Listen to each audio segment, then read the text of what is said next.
नमस्कार दोस्तों। स्वागत है आप सभी का हमारे इस चैनल गरुड़ धर्मार्थ पर। दोस्तों, अगर आप भी अपनी लाइफ में कुछ नया सीखने की चाह रखते हैं तो इस चैनल को अभी सब्सक्राइब कर लें। श्री शिवाय नमस्तु भयम। आज का यह वीडियो बहुत ही खास होने वाला है। आप सभी लोग जानते हैं कि 21 अगस्त 2024 यानी कि बुधवार के दिन भाद्रपद माह की द्वितीय तिथि आ रही है। दोस्तों, इसी दिन किया जाने वाला पंडित जी द्वारा बताया गया 7 चने की दाल वाला उपाय आप लोगों को जरूर करना चाहिए। यदि आप लोगों ने इस भाद्रपद के महीने में यह 7 चने की दाल वाला उपाय नहीं किया है, इस बार यह उपाय जरूर कर लेना। क्योंकि दोस्तों, यह एक ऐसा उपाय है जो कि इस उपाय को करने के पश्चात दोस्तों आपको फिर कोई और करने की जरूरत नहीं है। क्योंकि सबसे बड़ा और सबसे नया यह उपाय पंडित जी ने अपनी अभी की सीहोर की कथा में ही बताया है, जिस उपाय को आज हम आपको बहुत अच्छे से समझाने वाले हैं। इस वीडियो को देखने के पश्चात इस उपाय को समझने के लिए आपको कोई और वीडियो को देखने की जरूरत नहीं पड़ेगी। तो चलिए दोस्तों, उपाय को शुरू करते हैं। देखिए, यह दिन इतना खास होता है, इतना महत्वपूर्ण होता है। देखा गया है कभी कभी बड़े बड़े पूजा पाठ से जो मनोकामना पूर्ण नहीं होते, 9 जुलाई 2024 यानी कि बुधवार द्वितीय के दिन एक छोटे से उपाय करने से ही आपकी मनोकामना पूर्ण हो जाती है। और बहुत सारे लोगों ने इस उपाय को किया भी है और उनको इस उपाय को करने का फल भी जरूर मिला है। यदि आप लोग भी इस उपाय को 21 अगस्त 2024 यानी कि बुधवार के दिन करना चाहते हैं, तो आप इस उपाय को पहले अच्छे से समझ लेना, सुन लेना, उसके पश्चात करना। आपको इस उपाय का फल जरूर मिलेगा। और इस उपाय को कर लेने से आपके घर में चाहे किसी भी प्रकार की दुख और समस्या क्यों ना चल रही हो, चाहे आपको उसका कारण भी नहीं पता है कि भाई ये समस्या किस कारण से चल रही है, उसका कुछ भी कारण हो सकता है। जैसे पितृदोष हो सकता है या किसी भी तरह का मंगल दोष भी हो सकता है, और भी बहुत तरह के दोष होते हैं, कुछ भी हो सकता है। पर आपको इस उपाय को करने के लिए अपने दोष को पता लगाने की भी जरूरत नहीं है। 21 अगस्त 2024 यानी कि आषाढ़ मास के बुधवार के दिन इस 7 चने की दाल वाला उपाय को आप लोगों को कर लेना है। यह एक ऐसा उपाय है जिस उपाय को यदि किसी विशेष दिन पर किया जाए तो भाई उस विशेष दिन का जो है वह तो हमें मिलता ही मिलता है। पर हमने उस दिन पर इस 7 चने की दाल वाला उपाय को किया है तो हमें उससे भी बड़ा फल मिलता है, और फल बहुत जल्दी मिलता है। क्योंकि आप इस उपाय को बहुत ही बड़े और विशेष दिन पर कर रहे हो। 21 अगस्त 2024 यानी कि बुधवार के दिन द्वितीय तिथि का बहुत ही ज्यादा बड़ा महत्व होता है।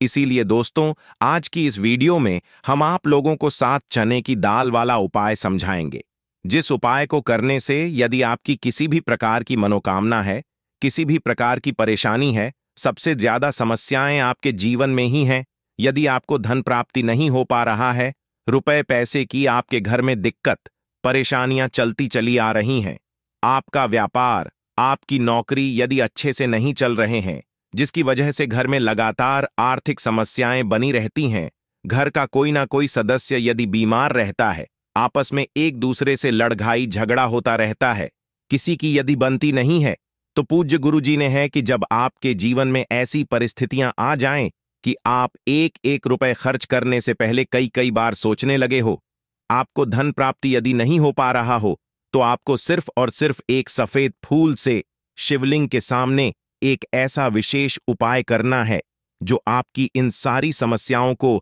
सिर्फ 7 दिन के अंदर ही समाप्त कर देगा। तो चलिए जानते हैं इन विशेष उपायों के बारे में। लेकिन उससे पहले जो भी मेरे भाई मेरी प्यारी बहनें आज चैनल पर पहली बार आए हैं या मेरी आवाज आज पहली बार सुन रहे हैं, यदि आप भी महादेव के भक्त हैं तो वीडियो को लाइक और चैनल को सब्सक्राइब जरूर कर लें, और कमेंट बॉक्स में सच्ची श्रद्धा से जरूर लिखें श्री शिवाय नमस्तु भयम। दोस्तों, अब उसके पश्चात में दोस्तों यह वाला जो उपाय है यह किसको करना है, तो देखो घर का जो बड़ा और मुख्य सदस्य होगा उसी व्यक्ति को यह वाला उपाय करना है। अब वह बड़ा व्यक्ति मुख्य रूप से घर की माताएं बहनें होंगी तो ज्यादा बेहतर होगा, क्योंकि घर की जो माताएं बहनें होती हैं वह की लक्ष्मी होती है, और जब घर की लक्ष्मी किसी भी उपाय को करती है तो उसका फल हमें बहुत जल्दी और बहुत बड़ा होकर मिलता है। तो इसीलिए आप लोगों को विशेष रूप से घर की बड़ी माताओं बहनों को ही यह वाला उपाय करना चाहिए। यदि किसी कारणवश घर में बड़ी माताएं बहनें उपस्थित ना हो उस ठीक है, तो उस जगह पर फिर घर का कोई बड़ा व्यक्ति भी इस वाले उपाय को कर सकता है। कोई दिक्कत वाली बात नहीं है।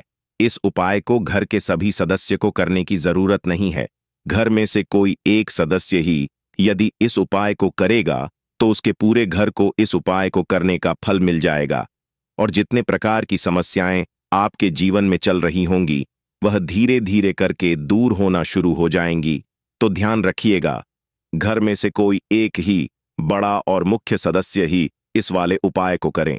विशेष रूप से घर की माताओं बहनों में से कोई एक माता बहन इस वाले उपाय को करें। ठीक है, यह बात आपको समझ आ गई। अब हम समझते हैं इस वाले उपाय को हमें करना किस समय है। 7 चने की दाल वाला को हमें भाद्रपद के महीने के बुधवार द्वितीय के दिन करना है। किस समय है? तो देखिए, इस उपाय को करने का जो समय है वह सुबह का समय है और शाम का समय भी है। अब देखिए, यहां पर हम मुख्य रूप से सुबह का समय नहीं भूलेंगे, क्योंकि देखिए वह आशा के महीने का बुधवार, और आप सभी लोग जानते हैं बुधवार के दिन का, वह भाद्रपद के महीने का बुधवार द्वितीय मतलब शाम का जो समय वह होता है ना, इस दिन भगवान शिव जी सबसे प्रिय दिन होता है। तो आप लोग इस 7 चने की दाल वाला उपाय को सुबह के समय भी कर सकते हो और शाम के समय प्रदोष काल में भी कर सकते हो। सुबह के समय यदि कर रहे हो तो 10 बजे तक भी यदि उपाय करोगे तो भी आपको उपाय का फल मिलेगा। वहीं यदि शाम के समय कर रहे हो तो इस दिन जरूर शाम के समय का ध्यान रखना कि शाम के 6 बजे से लेकर 7 बजे के बीच में यदि आप इस उपाय को कर सकते हो तो बिल्कुल कर लेना, पूरी कोशिश करना।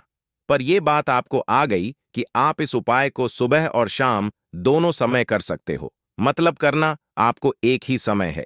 घर में से किसी एक ही बड़े व्यक्ति को करना है, पर एक ही बार इस उपाय को करना है, दोनों समय नहीं करना है।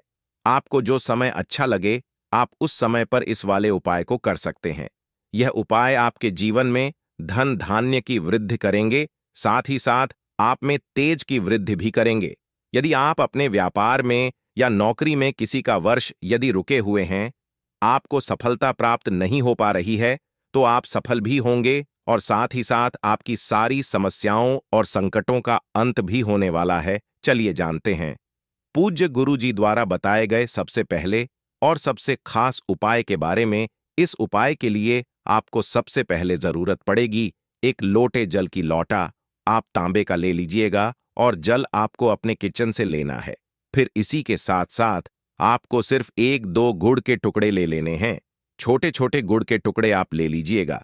फिर सबसे आखिर में आपको ले लेना है 5 या फिर 7 या फिर 11 या फिर 21 चने की दाल। जितनी भी आप चने की दाल ले सकते हैं उतनी आपको ले लेनी है। देखिए, द्वितीय के दिन पीले रंग की सामग्री का किया गया कोई भी उपाय हमारे महादेव को अत्यधिक प्रिय लगता है, इसलिए आपको यह चने की दाल ले लेनी है। अब यह 3 सामग्री लेकर आपको शिवालय पहुंच जाना है। इस उपाय को आप शाम को प्रदोष काल के समय में करेंगे तो आपके लिए सर्वोत्तम रहेगा। लेकिन बहुत से ऐसे लोग होते हैं जो दोष काल के समय इस उपाय को नहीं कर पाते हैं, तो फिर आप पूरे दिन में किसी भी समय इस उपाय को कर सकते हैं। देखिए, शिवालय पहुंचने के पश्चात आप एक कोशिश करिएगा कि आप दक्षिण दिशा में बैठ जाइए और उत्तर दिशा की तरफ अपना फेस कर लीजिए। लेकिन यदि शिवालय में भीड़ है तो ऐसी स्थिति में गुरुजी कहते हैं कि आप किसी भी दिशा में बैठकर शिवलिंग की पूजा प्रार्थना कर सकते हैं। अब देखिए, आप जो गुड़ के टुकड़े लेकर आए हैं उनको इसी एक लोटे जल में डाल लीजिए और ओम नमः शिवाय मंत्र का स्मरण कर लीजिए। यह कार्य आपको शिवलिंग के सामने ही करना है। फिर इसके पश्चात आप जितनी भी चने की दाल लेकर आए हैं उनके ऊपर इस जल से थोड़ा सा जल डाल लीजिए, जिससे आपकी यह चने की दाल गीली हो जाए, थोड़ी सी हो जाएगी। अब आपको चने की दाल यह अपनी हथेली में है और महादेव से प्रार्थना करनी है। लेकिन कौन से महादेव से? बृहस्पति शवर महादेव से आपको प्रार्थना करनी है कि मेरे जीवन में धन प्राप्ति से संबंधित बहुत ज्यादा समस्याएं चल रही हैं, व्यापार अच्छे से नहीं चल रहा है, नौक में कोई ना कोई बाधा आ जाती है। जिस भी प्रकार की आपकी मनोकामना हो उस मनोकामना का स्मरण करिए। बृहस्पति ईश्वर महादेव से उसका कामना को पूर्ण करने की प्रार्थना करिए और फिर चने की दाल आपको शिवलिंग के ऊपर समर्पित कर देनी है। जितनी भी चने की दाल आप लेकर आए हैं उनको एक साथ शिवलिंग के ऊपर समर्पित कर दीजिए। अब देखिए, यह दाल समर्पित करने के पश्चात आप जो एक लोटा जल लेकर आए हैं जिसमें आपने गुड़ के टुकड़े मिलाए हैं, उस जल से आप थोड़ा जल सबसे पहले श्री गणेश जी वाले स्थान में समर्पित कर दीजिए। फिर थोड़ा सा जल आप श्री कार्तिकेया जी वाले स्थान में समर्पित कर दीजिए। फिर थोड़ा सा जल अशोक सुंदरी वाले स्थान में समर्पित कर दीजिए। और फिर थोड़ा सा जल माता पार्वती के हस्त कमल में समर्पित करते हुए आपको बाकी बचा हुआ पूरा जल शिवलिंग के ऊपर समर्पित करते जाना है और लगातार शिवाय या फिर शिव महापुराण के मूल मंत्र श्री शिवाय नमस्तु भयम, इन दोनों में से किसी भी एक मंत्र का लगातार स्मरण करते जाना है। पूज्य गुरुजी जी ने कहा कि जल आपको बिल्कुल धीरे धीरे समर्पित करना है। समर्पित करते हुए ध्यान रखिएगा कि इस जल के छींटे आपके पैरों के ऊपर ना लगे।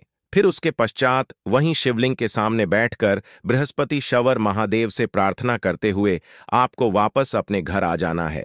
पूज्य गुरुजी ने कहा कि द्वितीय के दिन यदि हम लोग चने की दाल वाला कोई भी उपाय शिवलिंग के सम्मुख करते हैं तो इससे हमें महादेव तथा भगवान नारायण की एक साथ कृपा प्राप्त होती है।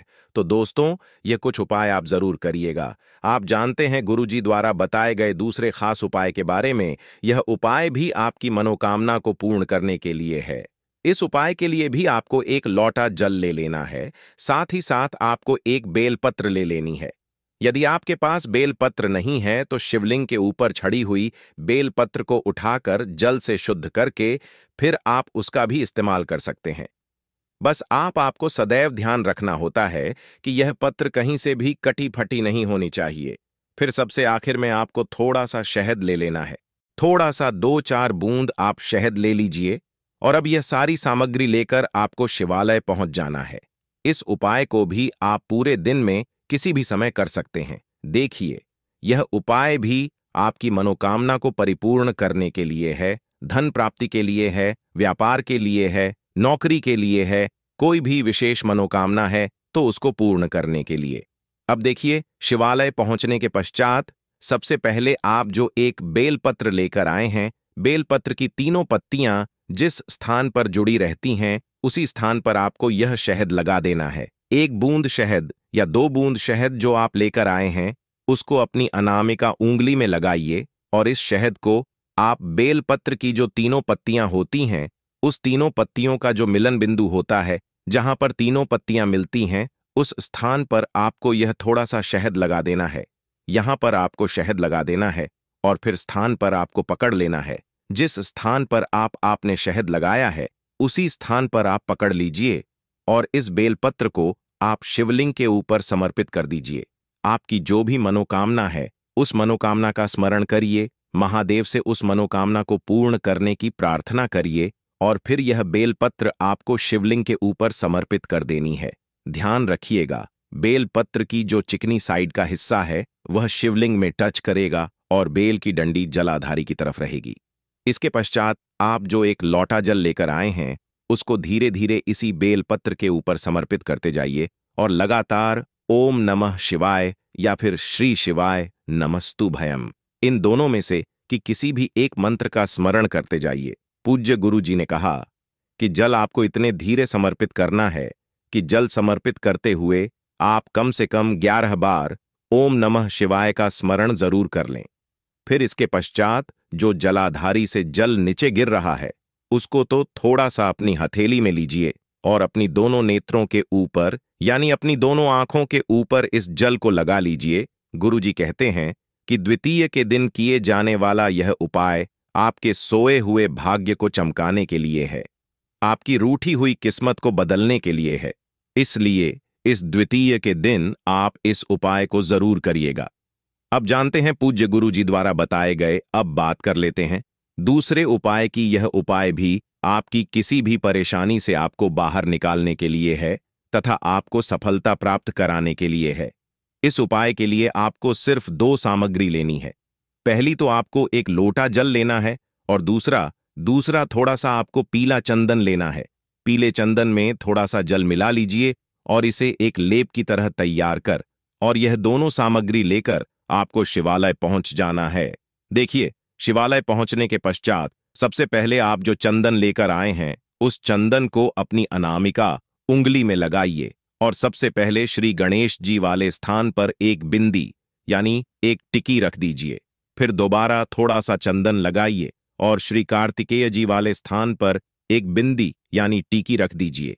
फिर तीसरे नंबर पर आप अशोक सुंदरी वाले स्थान पर एक बिंदी और ओम नमः शिवाय मंत्र का स्मरण कर लीजिए। फिर चौथे नंबर पर आप जलाधारी की सबसे आगे वाले स्थान पर एक बिंदी लगाइए और ओम नमः शिवाय मंत्र का स्मरण कर लीजिए।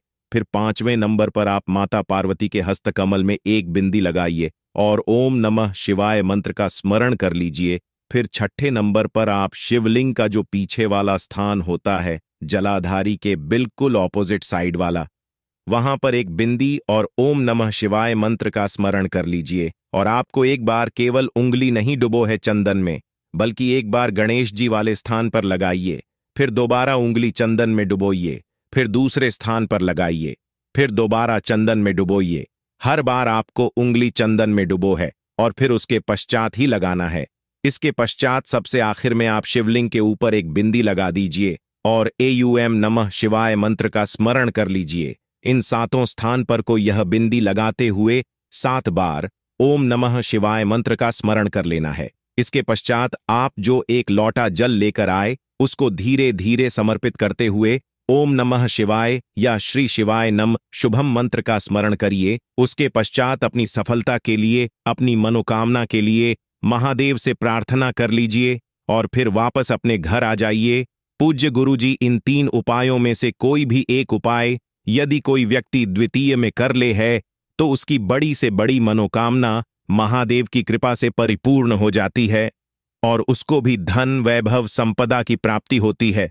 आखिरी उपाय के बारे में देखिए, जो वृक्ष होते हैं, ठीक है ना, 3-4 ऐसे वृक्ष हैं जिनमें हमारे पितरों का वास माना जाता है। उन्हीं में से एक वृक्ष है पीपल का है। न बट हो गया, पीपल हो गया। इनमें हमारे पितरों का वास माना जाता है। साक्षात जो पेड़ होते हैं इनके दर्शन हम कर पाते हैं।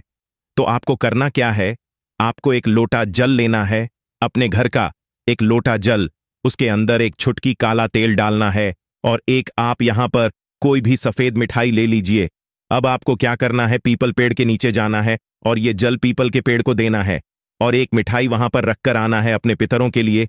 और यह उपाय जब आप करेंगे, ठीक है ना, तो ये उपाय आप सुबह को करें, शाम को भी कर सकते हैं, लेकिन कोशिश करें सुबह को करें।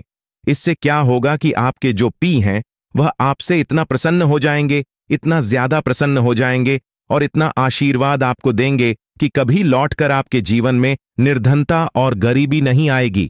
तो जो लोग जानते हैं कि पितरों को प्रसन्न करने से घर में कितना सुख, धन, वैभव होता है, वह सदैव अपने पितरों को प्रसन्न करते हैं और द्वितीय के दिन यह उपाय करते हैं। अब जिन लोगों को पता ही नहीं है कि पित्त यदि कुछ नहीं होने वाला, जब तक आप अपने पितरों को प्रसन्न नहीं करेंगे ना, ऐसा समझ लीजिए सारे उपाय आप करते रहिए, उनका कुछ नहीं होने वाला है। तो पीपल का पेड़ बहुत ही उत्तम होता है, आप सभी जानते हैं। उसमें बहुत सारे देवी देवताओं का वास भी होता है और हमारे पितरों का वास भी होता है। तो अपने पितरों को प्रसन्न करने के लिए, और यदि पितृ प्रसन्न भी हैं और हमें प्रसन्न रहे, तब भी आपको यह उपाय जरूर करना चाहिए। क्योंकि पितृ यदि सदैव प्रसन्न रहते हैं तो जीवन में आप देखेंगे कि दुख कष्ट ना कभी आते नहीं है, और यदि जीवन में है तो बहुत जल्दी दूर हो जाते हैं। तो 2 उपाय बता दिए आपको अपने पितरों को प्रसन्न करने के लिए। अब बात कर लेते हैं तीसरे उपाय की, और जो तीसरा उपाय आपको बताने जा रहे हैं, इस उपाय को यदि आप द्वितीय के दिन करते हैं तो ऐसा समझ लीजिए कि आपके घर में कभी भी नेगेटिव एनर्जी, बुरी शक्ति, नकारात्मक ऊर्जा और धन ना आने की समस्या कहते हैं। न कि हमारे तो घर में ही पैसा नहीं आता है, पता नहीं घर में क्या है। ऐसा क्या है घर में कि पैसा आता ही नहीं है, आता है तो बिल्कुल बर्बाद हो जाता है। तो जिन लोगों के जीवन में ऐसी समस्या है कि पैसा आता ही नहीं है, आता है तो बहुत बर्बाद हो रहा है ना, उन्हें तो विशेषकर ये वाला उपाय द्वितीय के दिन जरूर करना चाहिए। क्योंकि का दिन कोई साधारण दिन नहीं होता है, का दिन बहुत ही उत्तम होता है। और यह जो ज्येष्ठ की द्वितीय आई है ना, जिस दिन की जयंती है, ऐसा समझ लीजिए साल की सबसे बड़ी है और ऐसा मौका आपको फिर इस साल में नहीं मिलेगा। बिल्कुल चूकना नहीं है। करना क्या है आपको? आपको यहां पर लेने हैं 2 कपूर, ठीक है ना? 2 कपूर लेने हैं और आपको लेनी है 4 फूल वाली लौंग, 2 कपूर 4 फूल वाली लौंग। और इन दोनों आपको किसी भी बर्तन के अंदर रखना है और इसे अपने घर के किसी भी कमरे में जला देना है।